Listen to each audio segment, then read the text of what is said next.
সুৎকর Alam doctor Yunus আর তার সাঙ্গপাঙ্গদের countdown শুরু।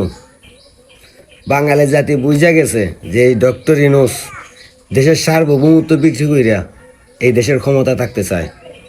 1971 সালে বঙ্গবন্ধু শেখ মুজিবুর রহমানকে আমেরিকা অফার করছিল যে চট্টগ্রামের একটা অংশ দিয়ে দিলে তাকে আর যুদ্ধ করতে হবে না, বাংলাদেশ এমনি স্বাধীন হয়ে যাবে। কিন্তু বঙ্গবন্ধু যুদ্ধ করে দেশ স্বাধীন করছিল, সে দেশের সার্বভৌমত্বে আপোষ করে নাই।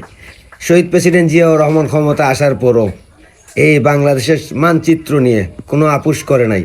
জেনারেল এরশাদ ক্ষমতায় আসার পরও দেশের সার্বভৌমত্ব নিয়ে কারোর সাথে আপোষ করে নাই। বেগম খালেদা জিয়া ক্ষমতায় আসার পর কারোর সাথে দেশের সার্বভৌমত্ব নিয়ে আপোষ করে নাই। শেখ হাসিনা সে অনেক আগেই বলে দিছে যে সেন্ট মার্টিন সাদা চামড়া চায়, আর আমি সেন্ট মার্টিন দিয়ে দিলে ক্ষমতা থাকতে আমার কোনো সমস্যা হবে না। গত 2 দিন আগেও শেখ হাসিনা আবার বলছে যে আমি এখনও যদি সেন্ট মার্টিন দিতে রাজি হয়ে যাই তাহলে আমি সসম্মানে দেশে প্রবেশ করতে পারবো। আর আজকে জান্তা সরকার স্পষ্ট ভাষায় বলছে যে করিডোর দেওয়া হয়ে গেছে। আমি তাদের তীব্র প্রতিবাদ জানাই। আমরা এখন সেন্ট মার্টিন যাইতে পারি না, চট্টগ্রাম যাইতে পারি না।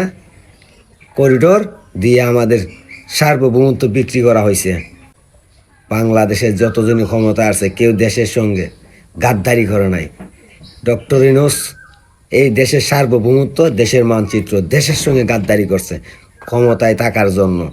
আর তাই এই ডক্টর ইউনূসের মন্ত্রিসভায় বেশিরভাগই আমেরিকান নাগরিক, অস্ট্রেলিয়ার নাগরিক, কানাডার নাগরিক, সুইজারল্যান্ডের নাগরিক।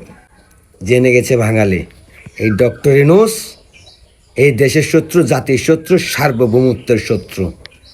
তোমার কাউন্টডাউন শুরু ডক্টর। পালাইবার রাস্তাও পাইবে না, কারণ বাঙালি জাতি 71-এ যুদ্ধ করে স্বাধীন করছে এই দেশ। আর এই দেশ তুমি আইসিয়া সেই শকুনের হাতে বিক্রি করে দিবে, আর বাঙালি জাতি চুপচাপ বসে থাকবো, তা হবে না। আপনারা কি এখনো বুঝতে পারতেছেন না? এই দেশ এই ডক্টর ইউনূসের হাতে নিরাপদ নয়, যা এখন প্রমাণিত। এই ইউনূসের বিরুদ্ধে যুদ্ধ ঘোষণা করলাম আমার দেশের সেন্ট মার্টিন সহ দেশের সার্বভৌমত্ব রক্ষার জন্য।